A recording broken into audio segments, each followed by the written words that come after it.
Thank you, John. Today, I'm going to look at the results of our customer survey. First, I'll go through the survey questions, then summarise the results, and finally, I'll outline the conclusions. After that, there'll be time for questions and discussion. So, let's start with the survey questions. Turning to the results, as you can see from the diagram, most people decided what to buy when they saw the product at the showroom. About 1/3 made their decision based on what the salesperson said. The others knew what they wanted to buy already. Most of those made their decision on the recommendation of a friend. Only a few said they relied on advertising. Let's move on to the conclusions. The first one is that it's very important that salespeople on the floor know about our products. Another is that after-sales service is critical.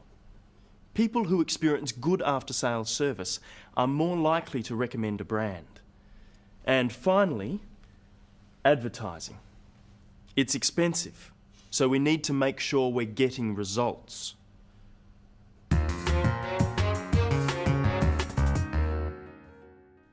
In today's program, we look again at a presentation.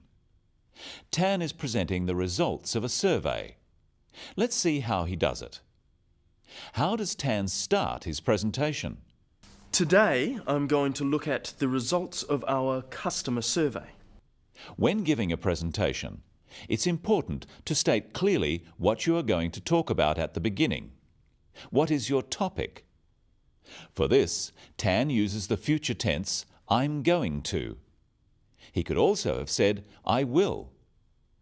And instead of look at, he could have used other words, examine, analyze, review, discuss. After introducing the topic, what does Tan do next? First, I'll go through the survey questions, then summarise the results, and finally, I'll outline the conclusions. After that, there'll be time for questions and discussion. Tan outlines the structure of his presentation. There were 3 parts. Notice how he signals this by using sequencing words. First, then, and finally. The structure of his talk is introduction, then part 1, survey questions, part 2, survey results, part 3, survey conclusions. There's one more sequencing signal in his introduction. Did you hear it? After that, there'll be time for questions and discussion. Even though Tan said finally he would talk about conclusions, he has something after that. This is because the questions are not part of his presentation. He's telling his audience that after he's talked about conclusions, it will be time to ask questions. So, sequencing words are very useful. They tell your audience how many parts are in your talk, and they can signal when you are moving from one topic to the next one.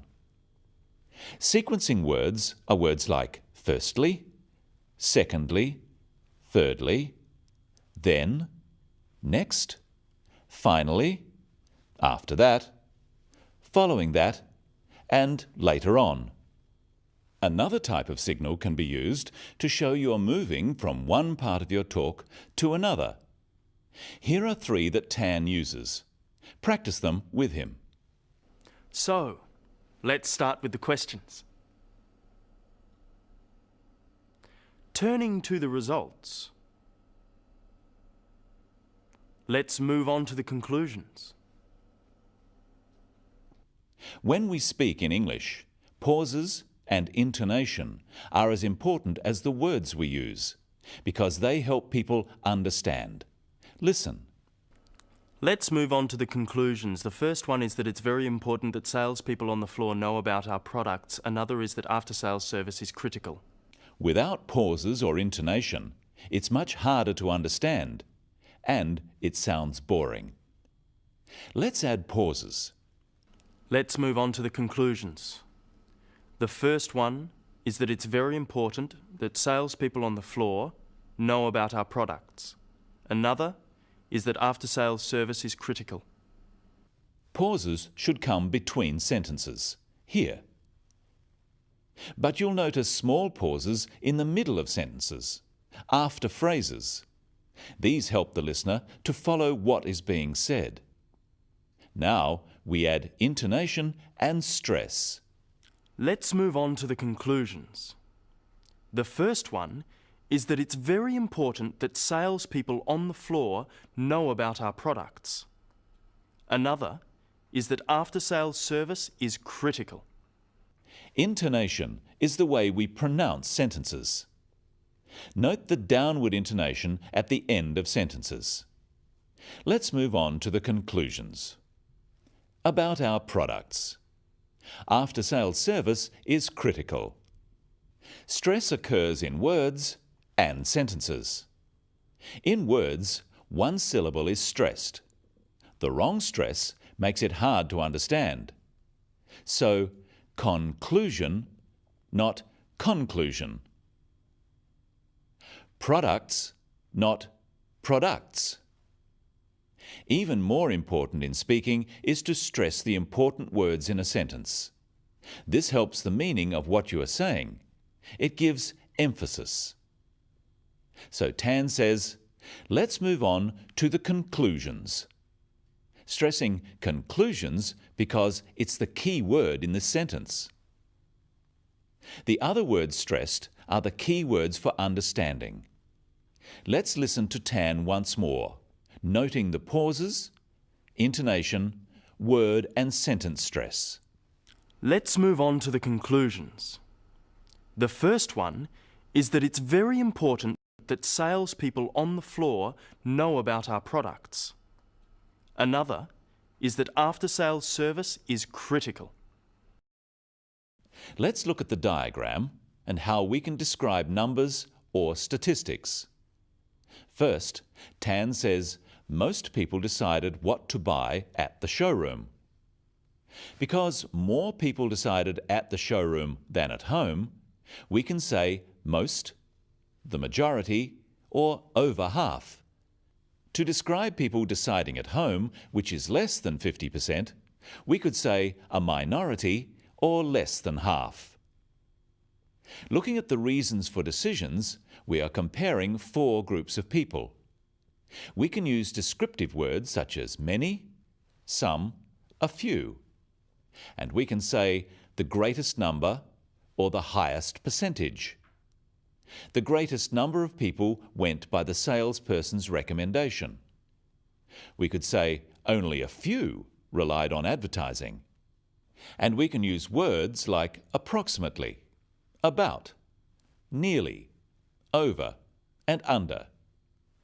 Approximately 1/3, about a quarter, over a quarter, under a third. Finally, let's look at Tan's conclusions. The first one is that it's very important that salespeople on the floor know about our products. Another is that after-sales service is critical. People who experience good after-sales service are more likely to recommend a brand. And finally, advertising. It's expensive, so we need to make sure we're getting results. Notice again how Tan uses signals for his conclusions. His audience can clearly hear that there are 3. He says, the first one, another, and finally. Notice also how Tan uses adjectives to make his points. You shouldn't use the same words all the time. What are the adjectives? They are important, critical, and expensive. So to summarize, state your topic, outline the structure of your presentation, use signaling and sequencing words, pay attention to intonation and stress, use descriptive words and adjectives, not just numbers. And in conclusion, that's all today on the Business of English.